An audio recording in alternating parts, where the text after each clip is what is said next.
हाँ, तो वो पिछला जो वीडियो था वो पार्ट 1 था। अब इसी में पहले ही चैप्टर में वास्तविक संख्या गणित कक्षा 10 यूपी बोर्ड के लिए पहले चैप्टर में कुछ और से क्वेश्चन है, जैसे भाज्य संख्याएं पूछता कि यह भाज्य है या नहीं है, और यह भाज्य है तो क्यों है, उसका कारण बताइए।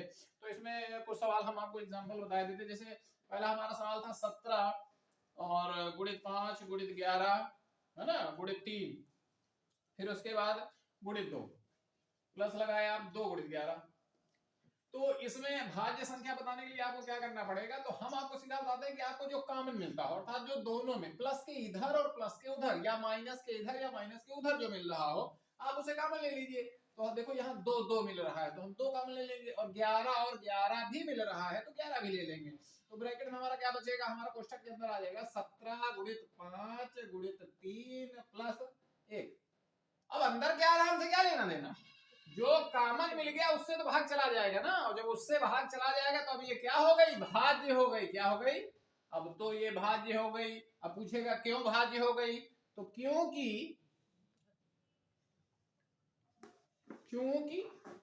2 गुणित 11 क्या है, एचसीएफ हो गया, एचसीएफ हो गया, ठीक है।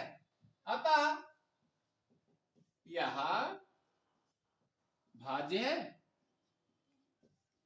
दूसरा भी लिख सकते हैं, एचसीएफ के बजाय ये भी लिख सकते हैं 2 गुणित 11 हमारा उभयनिष्ठ है, या 2 गुणित 11 से इस संख्या में भाग चला जाएगा, इसलिए यह संख्या भाज्य होगी। तो इस तरह के सवालों के लिए तैयार रहिएगा। अगर कहीं नहीं आएगा तो फिर भी विकल्पी में जरूर आएगा। तो इस तरह और भी आप कुछ भी बना सकते हैं, जरूरी नहीं कि उसी तरह के सवाल दे, आपकी इच्छा। आप लिख रहे 2 गुणित 3 गुणित 5 गुणित 8 माइनस 3 गुणित 7 गुणित 6। अब 6 है जैसे, अब 8 है, तो इनको क्या करना पड़ेगा। अब जैसे इनमें, अच्छा हम ये कहते हैं कि आप कॉमन देखो केवल, अगर कॉमन मिलता है ना तो कॉमन मिलने के बाद तो फिर वो भाज्य है ही, तब कॉमन मिला तो भाज्य तो हो ही जाएगा उस संख्या से जिस जो कॉमन मिल गया। अब जैसे देखो, अब 8 तो यहाँ नहीं मिला, लेकिन अब कैसे, अभी तोड़ना पड़ेगा भाज्य गुणनखंड। 2 गुणित 3 गुणित 5, और ये 8 को हम लिखेंगे 2 गुणित 2 गुणित 2, 2 दूना 4, 4 दूनी 8, माइनस 3 गुणित 7 गुणित 6 का क्या लिख सकते हैं, 2 गुणित 3। तो देखो ये 2 और ये 2 कॉमन मिलेगा, 3 से 1 3 आपका कॉमन मिलेगा, 7 नहीं मिलेगा, जो मिला वो लिख लो। 2 गुणित 3 कॉमन मिल गया, हमारा ब्रैकेट में क्या आ जाएगा आपका 5 2 2 2 माइनस 7 और 3, एक 3 बचेगा ना, एक तो चला जाएगा लेकिन एक बचेगा उधर। तो देखो यहाँ 2 गुणित 3 आ गया बाहर। अब चूंकि ये गुणे में आ गया है इनके, तो इसलिए अब क्या कर सकते हो, हम 2 से और 3 से इस संख्या में भाग कर सकते हैं। अब अगर चाहे तो आप इन्हें इस रूप में भी ले सकते हैं कि 2 गुणित 3, और उसको फिर उसके बाद यहाँ 2 दूना 4, 4 दूनी 8, 8 पंच 40, यानी ब्रैकेट में हमारा हो जाएगा 40 माइनस 70 के 21।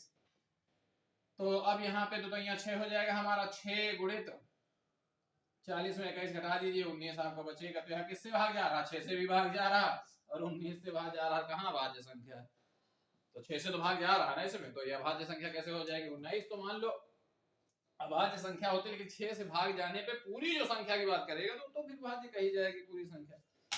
तो इस तरह के सवालों के लिए आप तैयार रहिएगा। और एक बहुत अच्छे सवाल पूछे जाते हैं, आपने देखा होगा शांत अशांत वाले सवाल। तो शांत अशांत वाले सवालों में क्या होता है, आपको तमाम भिन्ने देगा, भिन्न के सवाल काफी तरह के देता है।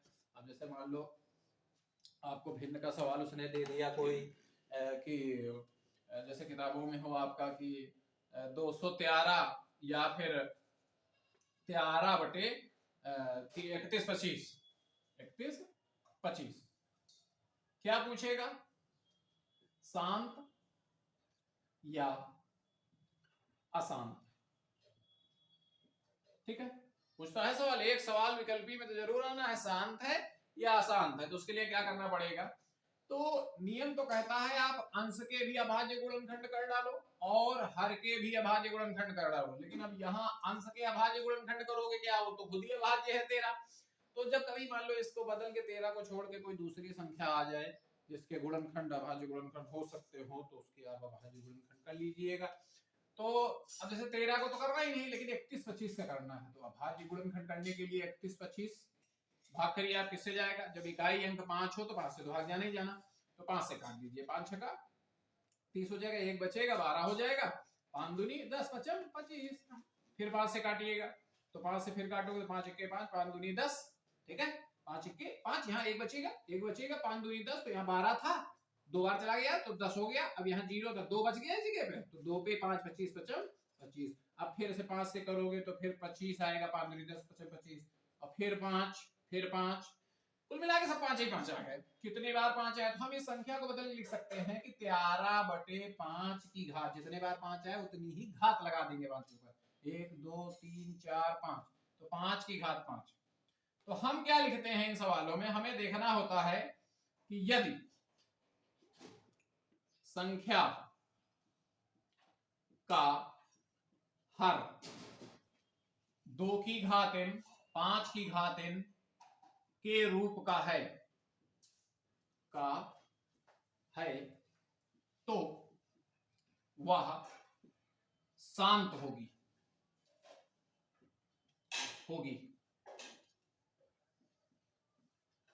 लेकिन इसकी एक और शर्त है,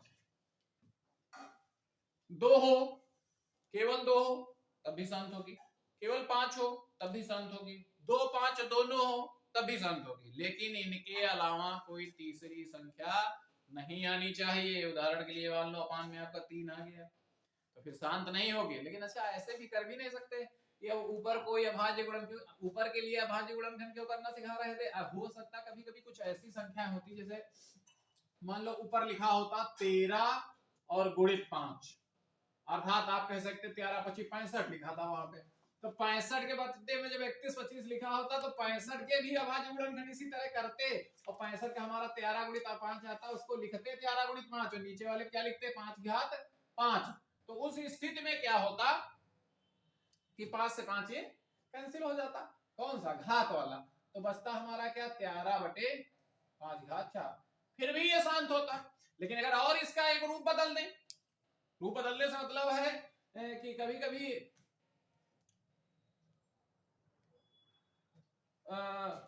कुछ दूसरा भी ले सकते हैं, ऐसे दूसरी भी संख्या आती है जब यानी ऊपर के करने पे कट जाता है, जब ऊपर अभाज्य गुणनखंड करो तो जैसे नीचे मान लो गुणे में 3 आ रहा है, अब आप कहोगे कि हर में सर जी 3 आ रहा है, तो 3 हर में आने से ऐसा कैसे हो सकता है, कि कैसे कह दें, तो इसलिए कहा जाता है कि ऊपर भी उसके गुणनखंड कर लीजिए, और करने के बाद ऊपर जब गुणनखंड कर लोगे तो मान लो ऊपर भी 3 आया नीचे भी 3 आया, तो अब चूंकि ऊपर नीचे 3 कट रहा है तो इसलिए 3 तो नीचे से हट गया, तो फिर आप ये नहीं कह सकते कि हर में 3 आया था इसलिए जो है ऐसा ये सर जी अशांत होगी। तो पहले देख लीजिएगा ऊपर के भी करके गुणनखंड, नीचे के भी, ऊपर के गुणनखंड ऊपर लिखिएगा, नीचे गुणनखंड नीचे लिखिएगा, फिर उसमें से जो कट जाए उसे काट दीजिएगा अंश और हर में, काटने के बाद जो शेष बचे उस शेष में जो परिमेय संख्या आपकी बची है उसके हर में भी आप देखिएगा कि कहीं 2 तो नहीं बचा। अगर केवल 2 हो या केवल 5 हो या 2 5 दोनों हो तो फिर वह संख्या शांत होगी, इसके अन्यथा में वह संख्या अशांत होगी। इस तरह की तमाम संख्याएं पूछी जाती हैं, कई उदाहरण भी हैं इसके। तो अब इस टाइप के सवाल तो शांत अशांत वाले आप कर लेंगे। अब दूसरा जैसे एग्जाम्पल, आपको शांत अशांत में कोई एग्जाम्पल विशेष देने की आवश्यकता है नहीं, क्योंकि आपका काम हो जाएगा। अब इसमें से कुछ और उदाहरण भी देता है शांत अशांत के लिए, वो आते हैं 0 इतना इतना इतना डॉट डॉट डॉट डॉट, तो जिनमें डॉट डॉट डॉट अनंत तक लगा होता है, ठीक है, अनंत तक लगा होता है, लेकिन उनमें जिनमें अनंत तक लगा होता है उसमें भी कुछ ऐसी संख्या होती है जो परिमेय संख्या के रूप में बदली जा सकती है। जैसे उदाहरण के रूप में 0.66666 बार बार 6 आता है, तो ये अनंत तक 6 आता है, लेकिन यह परिमेय संख्या के रूप में बदला जा सकता है, इसलिए क्या होती हैं, शांत होती हैं। अब इसके लिए आप दूसरे सवालों का रूप भी दे सकते हो जो बोर्ड परीक्षा में पूछे जा सकते हैं। अब दूसरे सवाल जो एक सवाल का बड़ा अच्छा रूप हम आपको बता रहे हैं। अच्छा, अभी आपको ये नहीं बताया कि लासा मासा क्या होता है। ये क्वेश्चन का भी एक टाइप बता रहे हैं आपको, ये वैकल्पिक में आने की संभावना नहीं है क्योंकि ये लॉन्ग क्वेश्चन होता है, लेकिन पूछा जाएगा इसकी गारंटी है। या तो अति लघुत्तरी में देगा या लघुत्तरी में देगा, हो सकता है विस्तृत में भी दे दे। ये क्या होता है क्वेश्चन, जैसे देख लीजिए इस टाइप्स के किताब में भी आपकी चाहे जो किताब जिस राइटर को पढ़ते हो, क्योंकि कंसेप्ट वही है, तो इसलिए देखिएगा क्या है, पढ़े दे रहे हैं सवाल, आप देख भी रहे हैं स्क्रीन पे किसी पूर्णांक q के लिए, स्मॉल q के लिए किसी विषम पूर्णांक का वर्ग 4q प्लस 1, 4q प्लस 1 के रूप का होता है। तो इसके सॉल्व करने के लिए हमने क्या कहा आपसे कि एक प्रमेयिका बताई थी पार्ट 1 वीडियो में आपको कि a is equal to b q plus r Euclid प्रमेयिका होती है, जिसमें की शर्त है 0 is less or equal r is less than b। b यहाँ क्या है, आपके सवाल में जो दिया गया है आपको 4q प्लस 1 दिया गया है। क्या दिया है, 4q प्लस 1। अच्छी बात है, 4 जो है वो किसका मान है, वही b का मान है हमारा।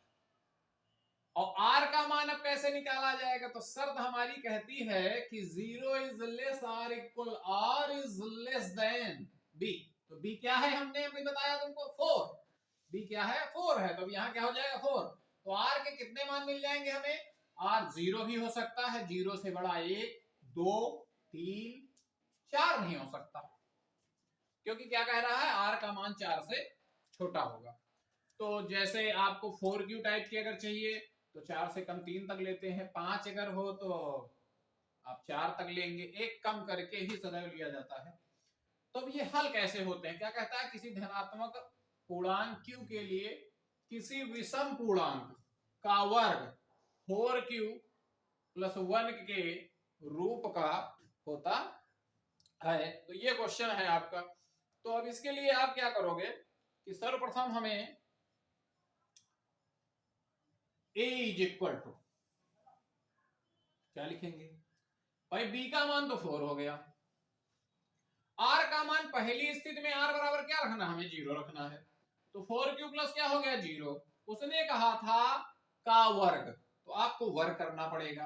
तो आप यहां लिख दीजिएगा वर्ग, क्या हो जाएगा, a square is equal to 4q plus 0 का होल स्क्वायर। तो a square is equal to क्या आया, 4 चौक 16, q स्क्वायर 0 तो छूट जाएगा। अब इसमें हम 4 कॉमन ले लेंगे, तो ब्रैकेट में हमारा आ जाएगा 4q स्क्वायर। अच्छा, तो यहाँ एक कारण ये भी होता है कि जैसे अगर आपका सवाल में q आया है तो आप q न लेके चलें। अगर आपके सवाल में q आया है तो आप q न लेके चलें, तो लेके जो आप चलें उसमें आप m लेके चल सकते हैं या कुछ और संख्या m भी ले सकते हैं। तो यहाँ जो q है उस q को चेंज कर लीजिएगा, इस q को आप क्या कर लीजिएगा, आप m कर लीजिएगा। q को m कर लेंगे तो यहाँ भी m हो जाएगा, बदल के लिया जाता है। जो q अगर यहाँ हो तो m में ले लीजिए, अगर m में लाना हो तो q ले लीजिए, दूसरा ले लीजिए। तो 4m प्लस 1 अब यहाँ भी जो हो जाएगा आपका 4m स्क्वायर हो जाएगा, और यहाँ पे अब 16 जब हो जाएगा तो यहाँ अंदर जो आएगा आपका ब्रैकेट के वो m स्क्वायर आएगा। इसी 4m स्क्वायर को 4 कॉमन लेने के बाद आपके ब्रैकेट में, कॉमन वाले ब्रैकेट में जो आपका बचेगा उसी को हम q में चेंज कर देंगे, 4q प्लस 1 में चेंज कर देंगे। तो इसका जो है आपका रखेंगे तो हमारा क्या आ जाएगा, 4q आ जाएगा। तो विषम संख्याएं क्या होती हैं, विषम संख्याएं जो होती हैं जिनमें 2 से भाग नहीं जाता है। तो जबकि यहाँ आप देख रहे हैं कि 4q जो है उसमें जो है भाग जा रहा 2 से, तो ये विषम तो है नहीं, तो ये वाला तो निगलेक्ट हो गया काम से, ठीक है। अर्थात ये जो है आपका क्या हो गया, सम हो गया, क्योंकि ये 4 से भाग जा रहा। तो यहां हम लिख सकते हैं ब्रैकेट में सम, ठीक है। अब दूसरा टाइप लीजिए, a इज इक्वल टू का, जब r इज इक्वल टू आप क्या रखेंगे, अब r इज इक्वल टू आप रखने वाले हैं 1। तो a इज इक्वल टू हमारा क्या था, हमारा था 4m प्लस 1, क्योंकि हमें वर्ग करना है। तो आप लिख दीजिए यहाँ वर्ग करने पर, तो a square is equal to 4m plus 1 का होल स्क्वायर। तो a square is equal to 4 चौक 16 m square plus 1 plus 2a भी होता, 2 इंटू a b 1, तो क्या हो जाएगा 16 m स्क्वायर। वो जो 4 दूनी 8m हो रहा उसको इस जगह लिखिए 8m, ठीक है, प्लस 1। आप देखेंगे कि इन दोनों में हमारा कॉमन मिलेगा, कॉमन मिलेगा तो हम इन दोनों में कॉमन लेंगे, क्या लेंगे 4 कॉमन लेंगे। मिलने को तो 8 भी मिल रहा है, लेकिन हमें तो 4 ही का काम है केवल, तो हमने 4 कॉमन ले लिया। तो 4 चौक 16 और प्लस 4 दूनी 8, ये इतना आ गया। लेकिन 1 में कॉमन नहीं मिला, वो आने लगा ही रह गया। तो इसी को हम चेंज करके क्या लिख देंगे 4। अब हमने कहा था जिनमें कॉमन मिल जाएगा 4 उसे क्या कर देंगे क्यू में कन्वर्ट कर देंगे। तो अब क्यू में चेंज कर दिया इसको, जब क्यू में चेंज कर दिया ब्रैकेट में क्या बचा हुआ। आप बताइए क्या इसमें 2 से भाग जाता है, 4 में जाता, लेकिन 1 में थोड़ी जाएगा। तो क्या है, सम है कि विषम? तो भाई ये विषम, ठीक है, ये विषम। इसलिए उसने कहा था कि धनात्मक पूर्णांक का वर्ग जो होगा वो विषम होता है, ठीक है, क्या होता है, विषम होता है। धनात्मक पूर्णांक का वर्ग जो होता है वो विषम होता है।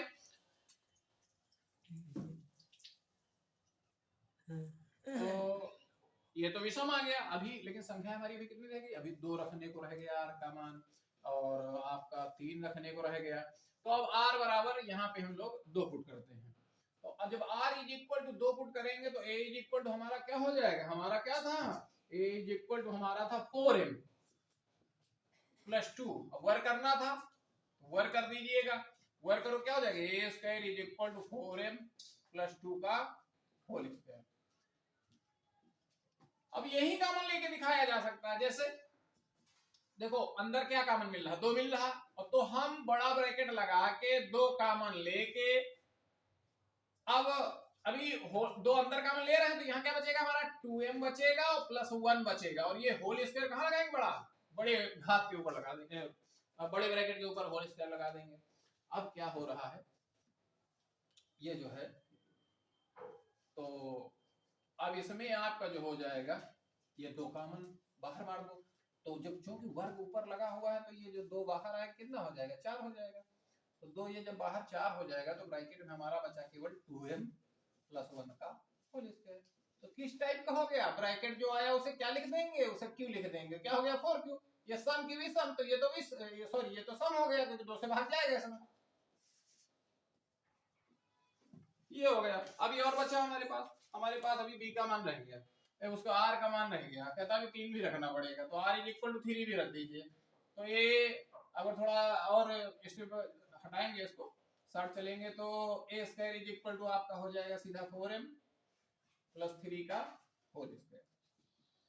इसमें तो कॉमन मिल नहीं रहा, तो आप जानते क्या करोगे, होल स्क्वायर खोलना पड़ेगा। जब होल स्क्वायर इसका खोलोगे तो 4 चौक 16 m स्क्वायर प्लस 3 का 9 प्लस 2ab, 2a का मान 4m इंटू 3 क्या हो जाएगा 16m स्क्वायर प्लस यहाँ 2 चौको 8, 8 त्रुक 24 m। 9 को कहां लिखोगे, लास्ट में लिखो, लेकिन 9 को चेंज कर लो, 8 प्लस 1 लिखो। अब जो इतना है आपका एक को छोड़ के, तो सब में 4 कॉमन मिलेगा, कॉमन तो 8 भी मिलेगा, आप 4 ही ले लीजिए। तो इसके बाद हम क्या करेंगे, 4 चौक 16, 4m स्क्वायर प्लस 4 छंग 24, 4 दूनी 8 प्लस 1। यहाँ आप देखेंगे ब्रैकेट को भी हमने क्या सिखाया, किस में चेंज कर देंगे, वाले को क्यू में चेंज कर देंगे, तो क्या हो जाएगा 4q प्लस 1। इसमें 2 से भाग जाएगा, इसमें जाएगा, इसमें कहाँ जाएगा, तो पूरे में जाना चाहिए था 2 से भाग। तो अब क्या हो जाएगा, ये कैसा हो गया, विषम हो गया। तो विषम कौन कौन सा आया, एक आपका अभी यहाँ पे आया था जब हमने 1 रखा था, तब भी आपका ये देखो यहाँ विषम आया, अर्थात 4q प्लस 1 आया। फिर यहाँ भी 4q प्लस 1 आया, और सम यहाँ बस 2 ही जगह पे आया हुआ है, बाकी तो सम आ रहे थे, ठीक है। तो ये सवाल आपका हो गया। तो सवाल हमारा क्या था कि दर्शाइए कि q के लिए किसी विषम पूर्णांक का वर्ग 4q प्लस 1 के रूप का होता है। विषम शब्द कहा था इसलिए केवल लिखेंगे वही वाले जो 2 से भाग जिनमें ना जा रहा हो। सम वाला, अगर यही सवाल सम वाला होता तो हम लोग केवल 4q वाले लिखते, केवल 4q वाले इसी सवाल में। फिर विषम ना कहता तो फिर सम वाले में केवल 4q, फिर ये वाले छोड़ देते हम लोग 4q, ये कह देते कि ये सम नहीं है क्योंकि इनमें 2 से भाग नहीं जा रहा था, वो वाले छांटते केवल जिनमें 2 से भाग जा रहा है। तो इस सवाल के लिए तैयार रहिए, किताबों में कई एग्जांपल दिए हुए होंगे आपकी। और अब इसमें रूप आप कई प्रकार के अलग अलग, इसमें तो मान लो एक ही सिद्ध करना था कि 4q प्लस 1 को सवालों में कई कई देता है कि जैसे 6q प्लस 1 के रूप का होगा, 6q प्लस 3 के रूप का होगा, 6q प्लस 5 के रूप का होगा। तो इस तरह के कई सवाल अब बन सकते हैं, रखना इसी तरह है। और एक बात, वर्ग कहे तो वर्ग करते हैं, घन कहता है तो घन करते हैं। और कॉमन लेने के बाद नियम यही है आपका, घन करने के बाद भी जितने में कॉमन मिलता है उसको ले लेते हैं, बाकी संख्या को अलग रखते हैं, इसी तरह ढूंढ लेते हैं। तो घन वाले भी सवाल होंगे वो कर लीजिएगा आप आराम से। अब इसके बाद इसको तो हम हटाए दे रहे हैं, तो इसको जब हम अब लासा और मासा, ये पार्ट 1 में बताया था आपको कि लासा गुणित मासा बराबर पहली संख्या गुणित दूसरी संख्या था, LCM HCF first into second. ठीक है, आप मेरे को याद रखिएगा कि लासा गुणित मासा पहली संख्या गुणित, आप फर्स्ट इनटू सेकंड ऐसे लिख दोगे काम चल जाएगा। अब इसके बाद देखोगे कि जैसे सवाल किस तरह के यहाँ सवाल पूछ सकता है, कहता दिया गया है कि एचसीएफ इतने और इतने, यानी 306 कामा 657 का 9 है। क्या 9 है? एचसीएफ 9 है। एलसीएम ज्ञात कीजिए। अब इस तरह है सवाल देने का, उसका मतलब है कि उसका अब चाहे तो 306 657 का ऐसे ही एलसीएम निकाल सकते हैं, लेकिन जब इस तरह से सवाल देगा, संख्या भी बताए सीएफ भी बताए, तो वो चाहता यही है कि आप इस सूत्र की सहायता से इस सवाल को हल करें। तो ये सूत्र क्या कहता है, आप जैसे हल करेंगे तो आप देखेंगे एलसीएम, क्या देखें बेटा, LCM into H C F बराबर पहला गुणित दूसरा। अब इसमें मान रख दीजिए आप आसानी से, एलसीएम तो हमें निकालना है, गुणित एचसीएफ 9 दिया था हमें उसने, बराबर पहली संख्या कितनी थी, ये पहली संख्या थी और ये कौन सी थी, दूसरी थी। पहली संख्या हमारी 306 थी, गुणित 657। 9 यहाँ गुणे में है, कहां जाएगा, भाग में जाएगा। एलसीएम बराबर 306 गुणित 657 और बटे कितना 9, 9 से काट दीजिए। इसको देख लेते कटे कि नहीं कटेगा, या इसको देख लेते हैं। 9 त्रुक 27 हो जाएगा, 9 चौक 36, 9 त्रुक 27, 3 बचेगा, 3 बचे 36, 9 चौक 36। अब क्या करेंगे हम, 34 का इसमें गुणा करा लेंगे। तो यहाँ आसानी से आप 657 लिखिएगा गुणित 34, 4 सते 28 के 8 हासिल लगे 2, 4 पंचे 20, 20 2 22 के 2 हासिल लगे 2, 4 छंग 24, 24 2 26। कट लगाइए, 3 सते 21 के 1, 2 बचे 53, 15 2 17 के 7 हासिल लगे 1, तिछंग 18, 18 1 19, कितने आ गए 8, 3 7 6 13 के 3 हासिल लगे 1, 2 1 3, 9 3 12 के 2 हासिल लगे 1, 2। क्या हो गया आपका 22 3 3 8। तो आपका एलसीएम क्या निकल के आया इस स्थिति में, इस स्थिति में एलसीएम आपका आया 22 33 8। यही आपका आंसर हो जाएगा 22 33 8। 4 होते हैं पद आपके एलसीएम एचसीएफ, पहला और दूसरा। 4 में से अगर वो 3 आपको बता रहा तो वो चाहता यही है कि सूत्र की सहायता से उसे चौथा दे दो। अब इसमें कोई भी वो हटा सकता, हो सकता है वो आपसे कह दे कि इसका दोनों संख्याओं का एलसीएम 22 33 8 है, एचसीएफ 9 है, पहली संख्या 306 है, दूसरी बताइए, यानी 657 नहीं पता। फार्मूला हर स्थिति में बार बार यही लगाएंगे, जहां जिसका मान दिया हो रख दो, गुणे में हो तो बटे में, बटे में हो तो गुणे में। तो इस तरह से इस तरह हल किया जा सकता है। इसके दूसरे भी रूप हैं सवालों के, वो भी बताए देते हैं। एक सवाल बहुत महत्वपूर्ण पूछता है, जैसे देता है, क्वेश्चन है आपका कि एचसीएफ क्या देगा, एचसीएफ एचसीएफ क्या देगा, कहेगा एचसीएफ 225 कामा 60, क्या है 225 कामा 60, एचसीएफ 225 कामा 60 बराबर लगा के दिया उसने 225 गुणित 5, 225 गुणित 5 माइनस 10x। ये बहुत बढ़िया सवाल है, हर्षरूप शर्मा की किताब में प्रश्नावली में दिया गया है।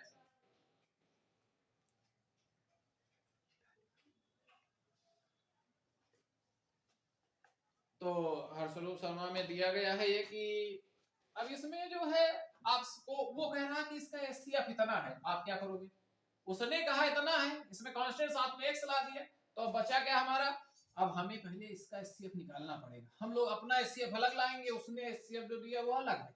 हम जो अपना एचसीएफ लाएंगे तो एचसीएफ की यूक्लिड वाली भी विधि बताई गई है, अभाज्य गुणनखंड विधि से भी जो मैच करते हैं उन्हीं को मासा लिखा जा सकता है। तो हम तो यूक्लिड से ले आएंगे। तो जब हल करेंगे इसको सॉल्व करने के लिए क्या करेंगे, 60 से बेटा किसमें भाग करेंगे, 225 में। 60 से 225 में करेंगे तो कितने आ जाएगा, 6 गुणा 6 चौक 24, 4 बार ले जाएंगे तो आपका हो जाएगा 240, ज्यादा हो जाएगा, 3 बार ले जाते 3 18 180, 20 इधर उधर 45 हो गया आपका, 45 हो गया। आप किसमें, हमने कहा था जब आगे भागने जाए तो अब 60 को लिखिए उधर, 45 के 45 कितना बचेगा हमारा, 15 बचेगा। 15 से किसमें भाग करेंगे, 45 में भाग करेंगे, 15 6 45 कट गया, पूरा पूरा पूरा पूरा कटा। तो इसमें से कौन सा मासा, 3 मासा कि 45, 15 मासा, तो 15 कौन सा रहता है, जिससे भाग जाता है वही आपका एचसीएफ होता है। तो 15 का मासा हो गया। तो आप जो मासा लाए वो 15 आया है, उसने जो दिया आपका ये दिया हुआ है, तो हम क्या करेंगे, दोनों को इक्वल कर देंगे। तो आप क्या लिखेंगे, हम इधर वाला 15 बराबर 225 गुणित 5 माइनस 10x, ये 10x हमारा इधर ले आओ क्योंकि उधर प्लस माइनस का है तो इधर आएगा तो प्लस का हो जाएगा। 225 और 5 गुणा करा लो, 55 25 के 5, 55 25 के 5 हासिल लगे 2, 5 दूनी 10, 10 2 12 के 2 हासिल लगे 1, 5 दूनी 10, 10 1 11, तो 11 25 माइनस ये 15 इधर प्लस का था तो उधर जाएगा माइनस का होगा। तो अब क्या करेंगे, 11 25 में 15 घटा देंगे तो आपका आ जाएगा 5 में 5 गया 0 आ गया आपका, और 2 में 1 गया तो आपका 1 आया, ठीक है। तो ये आपका बन गया 1110। अब हम क्या करेंगे, यहाँ हमारा 10x था, कहाँ था, x के किसमें है, गुणे में, कहाँ जाएगा, बटे में,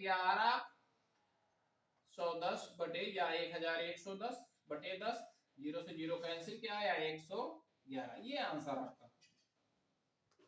ये इस तरह के सवालों के लिए तैयार है। अच्छा ये इतने छोटे थोड़ा सा सवाल हैं तो इसलिए इनको वो विकल्पों में भी पूछ सकता है, विकल्प में, और लिखित में भी आ सकता है, लेकिन संभावना कम है लिखित में पूछने की, विकल्प में ज्यादा संभावना है इसके पूछे कि 20 विकल्पी आने हैं तो वहां भी तो कुछ देना है उनको।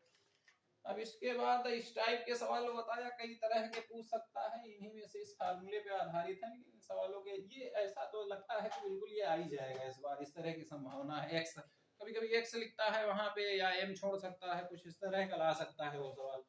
अब इस चैप्टर में केवल आपका जानते हैं क्या बचा हुआ है, केवल परिमेय और अपरिमेय। तो इस टॉपिक पे भी चर्चा कर ली जाए कि परिमेय और अपरिमेय, जिससे इसी वीडियो में सब कुछ हो जाए। तो मनोहरे वाली बुक में आपका एक एक्सरसाइज पूरी दी हुई है इन सवालों पे कि परिमेय अपरिमेय सिद्ध करना है, तो उसमें अपरिमेय वाले सवाल, रूट वाले सवाल दिए हुए। तो अभी पहले वाले पार्ट वीडियो हमने बताया था कि परिमेय अपरिमेय में जो रूट के अंदर ही, अर्थात जो बाहर ना आ सके रूट से, वही आपकी अपरिमेय संख्या होती है। तो इनमें क्या होता है, विरोधी कल्पना मानी जाती है, विरोधी कल्पना के मेथड से इन सवालों को सिद्ध किया जाता है। तो इनमें क्या होता है कि जैसे मान लो एक सवाल हमने ले लिया कि सिद्ध करो कि 2 माइनस या 2 माइनस रूट 5 एक अपरिमेय संख्या है। उसके बाद क्या करते हैं, इनमें सबसे पहले माना जाएगा, हम मान लेंगे उसने हमसे कहा अपरिमेय तो हम मान लेंगे उसे परिमेय। चाहिए जो सवाल 2 माइनस रूट 5 आए, केवल रूट 5 आए, 3 रूट 5 आए, रूट 5 माइनस 3 आए, रूट 5 प्लस 3 आए, 2 रूट 5 प्लस 3 आए, कोई भी इस टाइप का सवाल अगर आपका आएगा अपरिमेय संख्या सिद्ध करने के लिए, बोर्ड परीक्षा में लिखित में ही आएगा, क्योंकि विकल्प में इसकी संभावना नहीं रहती, क्योंकि इसका विकल्प क्या बनाएगा। तो ये लिखित सवाल है, तो कभी कभी ये अति लघुत्तरी में पूछ लेता, लघुत्तरी में पूछ लेता है। तो इसका कंसेप्ट ही यही है कि माना 2 माइनस रूट 5 एक परिमेय संख्या है, सर्वप्रथम मान लेंगे, चाहे जो संख्या हो, हमने कहा जो भी सवाल देगा उसे सीधा मान लेंगे, माना परिमेय, उसने कहा था परिमेय सिद्ध करो, हम मानेंगे परिमेय, उल्टा मानेंगे। तो फिर उसके बाद लिखेंगे माना 2 माइनस रूट 5 या 2 माइनस रूट 5 बराबर a अपॉन b। यहाँ लिखना पड़ेगा कि a और b क्या है, तो a और b क्या है, पूर्णांक है, और यदि a और b पूर्णांक होंगे तो जो a अपॉन b यहाँ दिखाई दे रही संख्या वो क्या होगी, परिमेय संख्या कहलाएगी। जैसे मान लो 2 पूर्णांक है, 3 पूर्णांक है, दोनों को बट्टे में लिखा, 2/3 हो गया तो क्या आया, परिमेय, ठीक है, प्रत्येक भिन्न परिमेय संख्या होती है। हम यहाँ से लिख लेंगे कि 2 minus root 5 is equal to a upon b, दोनों माना के टॉपिक है, माना माना। अब यहां से शुरू होगा सवाल आगे। क्योंकि √5 हमारा माइनस का था तो हमने √5 को उधर भेज दिया, तो a/b को इधर लाना पड़ गया, तो 2 - a/b हो गया। अगर प्लस का होता √5 तो हम √5 को ना भेजते, 2 को उधर भेजते, तो a/b -2 हो जाता। तो इधर ले आए, इधर लाने के बाद आपको वो सारा इधर ले आना है जब तक कि उधर रूट वाला केवल ना बचे। उदाहरण तौर पे मान लो यहाँ 3 होता गुणे में रूट के बाहर, तो फिर पहले तो हम उस 3 को √5 के साथ उधर ले जाते, फिर उसी को बटे में लाते, यहाँ बटे में 3 आता और यहाँ b के साथ 3 आता। अच्छा ठीक है, तो वो तो सब माना है। अच्छा इन लाइनों को हटाया नहीं जा सकता, जो माना ये दोनों लाइनें हैं ऐसे ही रहेंगी, बस वही आपकी संख्या बदलेगी, सवाल चेंज होगा। फिर ये 3 लाइनों में संशोधन होता, बाकी कहीं कोई संशोधन नहीं होने वाला। बस 5 है तो 5 वाला सवाल आएगा 5 से लेंगे, 3 का आएगा 3 का लेंगे, 2 का आएगा 2 का लेंगे। तो अच्छा इसके आगे क्या होगा, फिर इसके बाद ध्यान रखिएगा कि पहली लाइन क्या लिखनी होगी इसके बाद, कि चूंकि a/b परिमेय होगी। अच्छा क्यों परिमेय होगी, a/b परिमेय इसलिए होगी, यहाँ पे जो है थोड़ा ध्यान दीजिएगा कि a/b परिमेय होगी, तो यहाँ एक लाइन और लाइएगा कि तथा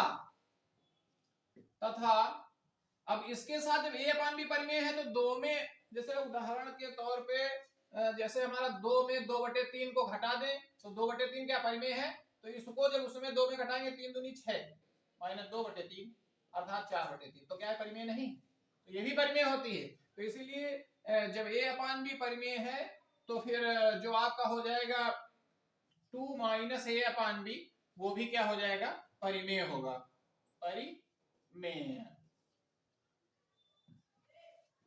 तो a/b परिमेय होगी तथा 2 - a/b परिमेय होगी, परिमेय होगी। तो अब इसके बाद क्या आ जाएगा, तो अच्छा ठीक है, तो a/b परिमेय थी 2 में, अब उसको घटाएंगे a/b को तब भी वो परिमेय होगी, अर्थात ये पूरा पद क्या हो गया, परिमेय हो गया। अब ये परिमेय हो गया तो उसी बराबर में √5 लिखा, तो वो क्या होगा, बराबर में लिखा है तो जो इधर नियम लगेगा वही उधर लगेगा, तो इधर का परिमेय है तो उधर परिमेय होना चाहिए, तो उधर परिमेय होना चाहिए, तो हमने कहा इसलिए √5 परिमेय संख्या होगी। लेकिन अब वास्तविक बात पे आ जाओ, क्या √5 परिमेय संख्या होती है, तो √5 परिमेय संख्या होती है, तो गलत बता ही रहे हो, √5 क्या परिमेय संख्या होती है, तो यह परिमेय संख्या होती है। तो हम क्या लिखेंगे अब कि परंतु ऐसा नहीं है, √5 अपरिमेय संख्या है, तो अतः हमारी कल्पना गलत है। 2 - √5 सीधा सवाल चले जाएंगे, 2 - √5 एक अपरिमेय संख्या होगी। ठीक है, यहीं से सवाल समाप्त हो जाएगा। इसके बाद जो है बोर्ड परीक्षा जैसे जैसे 16 तारीख से शुरू होनी है कक्षा 10 की, तो उससे पहले सारे चैप्टरों की वीडियो आपको मिल जाएंगे, और उसके बाद 3-4 दिन पहले लॉन्ग क्लासेस जो होंगी उसमें 3-4 चैप्टर साथ मिक्स पढ़ाएंगे, तो उनका भी वीडियो आपको मिल जाएगा। तो इस तरह से बने रहिएगा और चैनल को सब्सक्राइब जरूर कीजिएगा, और फिर इतना ही, अगले चैप्टर के लिए कल आपका वीडियो मिल जाएगा।